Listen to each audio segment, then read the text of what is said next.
Alright, so here's the black mower, and y'all know I got the thing driving again.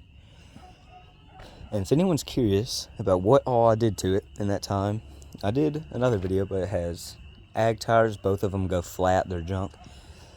Good tread and stuff, but they're dry rotted, need tubes really.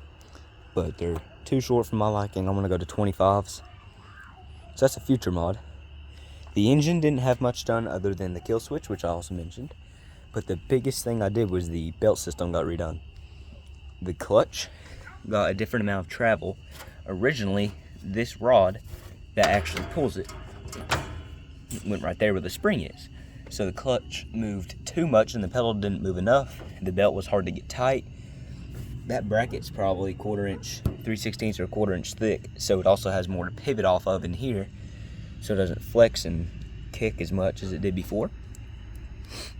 Another thing is I added that pulley, that idler pulley, because the way the clutch works, so you can see the belt's good and tight.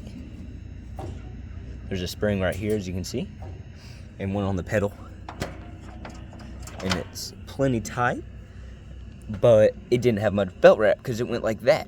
So I put this idler pulley on the transmission bracket. It really wraps around now. It has plenty of belt grip, and when you push the clutch all the way to the floor, I'm holding it with my leg.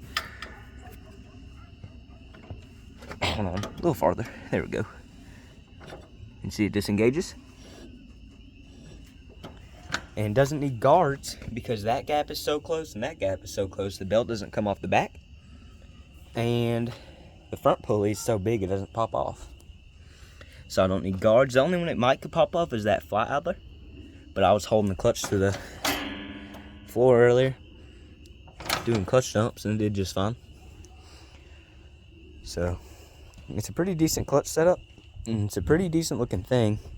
But another reason I want new tires is these 23s are so short that when I went through the mud hole just a minute ago, I got stuck twice because the transmission bottomed out twice. And if this thing is bottoming the transmission out, the Brute, which has even shorter tires, isn't going to be able to go through the mud hole either. So I need to dig the middle of that out. So yeah, that's what's been done in this thing.